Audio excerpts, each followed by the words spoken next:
At this time, I have the honor to present to you the moral leader of our nation. I have the pleasure to present to you Dr. Martin Luther King, Jr.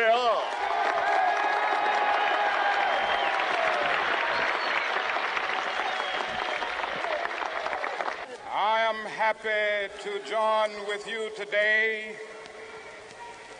in what will go down in history as the greatest demonstration for freedom in the history of our nation.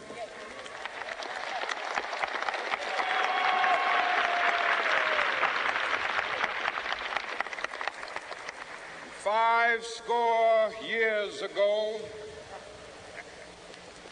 a great American in whose symbolic shadow we stand today signed the Emancipation Proclamation.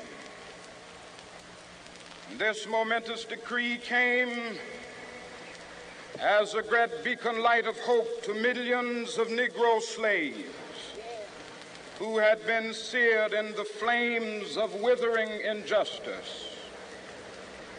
It came as a joyous daybreak to end the long night of their captivity.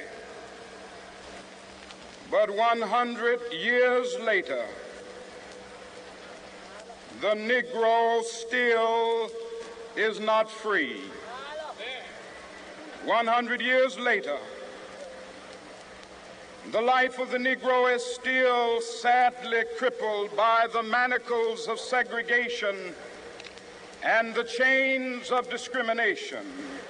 100 years later, the Negro lives on a lonely island of poverty in the midst of a vast ocean of material prosperity. 100 years later,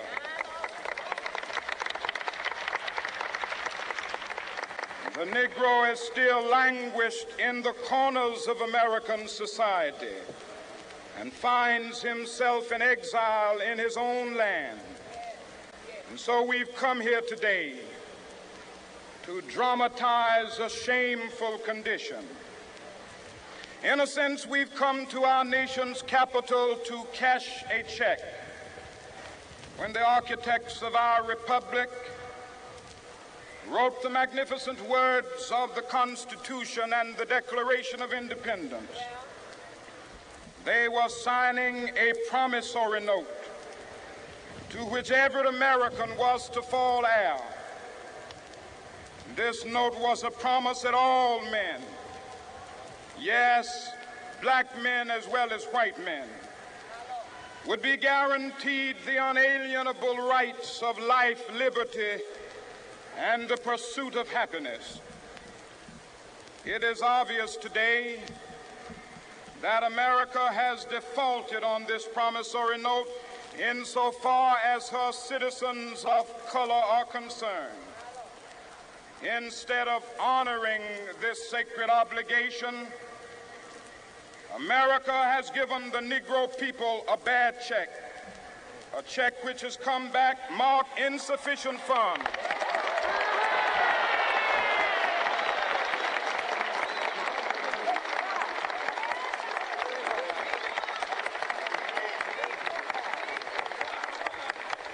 But we refuse to believe that the Bank of Justice is bankrupt. We refuse to believe that there are insufficient funds in the great vaults of opportunity of this nation. And so we've come to cash this check, a check that will give us upon demand the riches of freedom and the security of justice.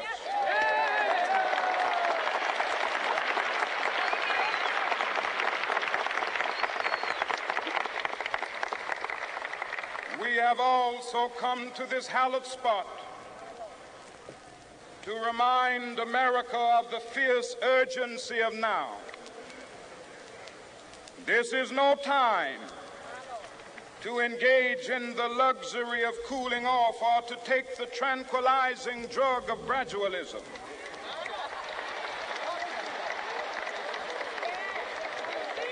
Now is the time to make real the promises of democracy. Now is the time to rise from the dark and desolate valley of segregation to the sunlit path of racial justice. Now is the time to lift our nation from the quicksands of racial injustice to the solid rock of brotherhood. Now is the time to make justice a reality for all of God's children. It would be fatal for the nation to overlook the urgency of the moment. This sweltering summit of the Negro's legitimate discontent will not pass until that is an invigorating autumn of freedom and equality. 1963 is not an end, but a beginning.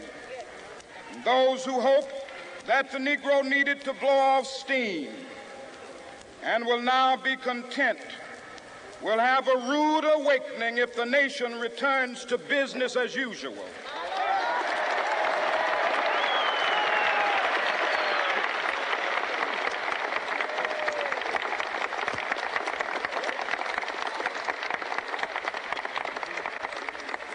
There will be neither rest nor tranquility in America until the Negro is granted his citizenship rights. The whirlwinds of revolt will continue to shake the foundations of our nation until the bright day of justice emerges. But that is something that I must say to my people who stand on the warm threshold which leads into the palace of justice. In the process of gaining our rightful place, we must not be guilty of wrongful deeds. Let us not seek to satisfy our thirst for freedom by drinking from the cup of bitterness and hatred.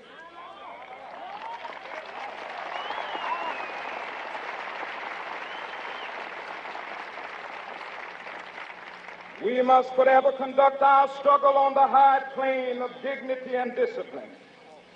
We must not allow our creative protests to degenerate into physical violence. Again and again, we must rise to the majestic heights of meeting physical force with soul force. The marvelous new militancy which has engulfed the Negro community must not lead us to a distrust of all white people. For many of our white brothers, as evidenced by their presence here today, have come to realize that their destiny is tied up with our destiny.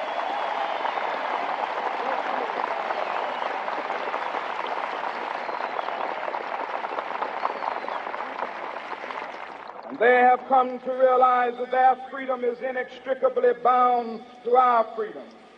We cannot walk alone. And as we walk, we must make the pledge that we shall always march ahead. We cannot turn back. There are those who are asking the devotees of civil rights, when will you be satisfied? We can never be satisfied as long as the Negro is the victim of the unspeakable horrors of police brutality. We can never be satisfied as long as our bodies, heavy with the fatigue of travel, cannot gain lodging in the motels of the highways and the hotels of the cities.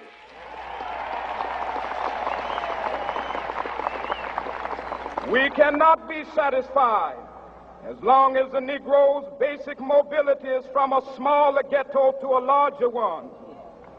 We can never be satisfied as long as our children are stripped of their selfhood and robbed of their dignity by signs stating for whites only.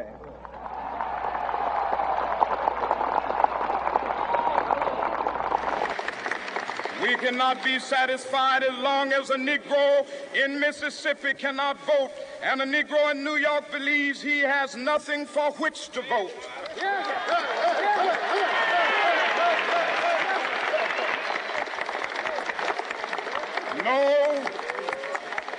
No, we are not satisfied, and we will not be satisfied until justice rolls down like waters and righteousness like a mighty stream.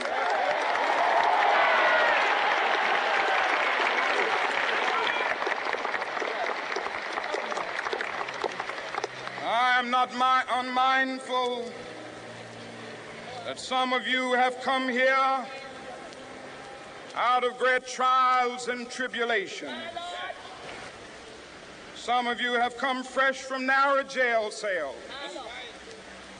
Some of you have come from areas where your quest for freedom left you battered by the storms of persecution and staggered by the winds of police brutality. You have been the veterans of creative suffering. Continue to work with the faith that unearned suffering is redemptive. Go back to Mississippi. Go back to Alabama. Go back to South Carolina. Go back to Georgia. Go back to Louisiana. Go back to the slums and ghettos of our northern cities. Knowing that somehow this situation can and will be changed. Let us not wallow in the valley of despair. I say to you today, my friends,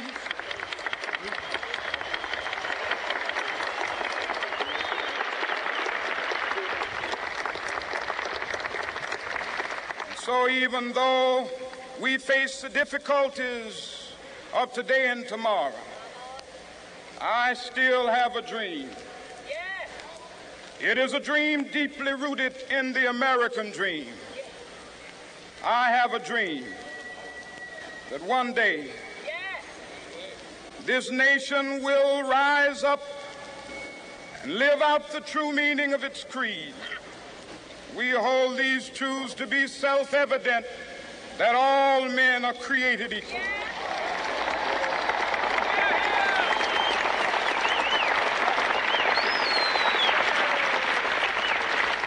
I have a dream that one day on the red hills of Georgia, the sons of former slaves and the sons of former slave owners will be able to sit down together at the table of brotherhood. I have a dream that one day, even the state of Mississippi, a state sweltering with the heat of injustice, sweltering with the heat of oppression, will be transformed into an oasis of freedom and justice. I have a dream that my 4 little children will one day live in a nation where they will not be judged by the color of their skin, but by the content of their character. I have a dream today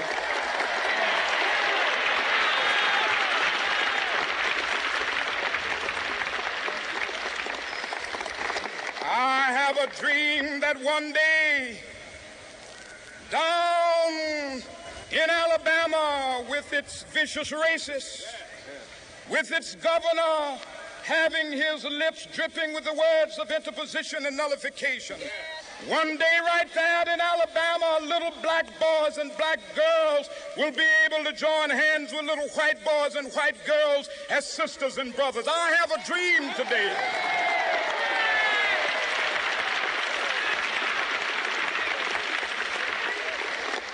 I have a dream that one day every valley shall be exalted, and every hill and mountain shall be made low. The rough places will be made plain, and the crooked places will be made straight. And the glory of the Lord shall be revealed, and all flesh shall see it together. This is our hope. This is a faith that I go back to the South with. With this faith, we will be able to hew out of the mountain of despair a stone of hope. With this faith, we will be able to transform the jangling discords of our nation into a beautiful symphony of brotherhood. With this faith, we will be able to work together, to pray together, to struggle together, to go to jail together, to stand up for freedom together, knowing that we will be free one day. This will be the day. This will be the day when all of God's children will be able to sing with new meaning, "My country, tears of thee." Sweet land of liberty, of thee I sing. Land where my fathers died, land of the pilgrim's pride. From every mountainside, Let freedom ring. And if America is to be a great nation, this must become true. And so let freedom ring from the prodigious hilltops of New Hampshire. Let freedom ring from the mighty mountains of New York. Let freedom ring from the heightening Alleghenies of Pennsylvania. Let freedom ring from the snow-capped Rockies of Colorado. Let freedom ring from the curvaceous slopes of California.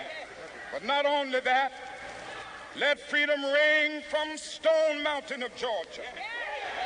Let freedom ring from Lookout Mountain of Tennessee. Let freedom ring from every hill and molehill of Mississippi, from every mountainside. Let freedom ring, and when this happens, when we allow freedom ring, when we let it ring from every village and every hamlet, from every state and every city, we will be able to speed up that day when all of God's children, black men and white men, Jews and Gentiles, Protestants and Catholics, will be able to join hands and sing in the words of the old Negro spiritual, free at last, free at last. Thank God Almighty, we are free at last.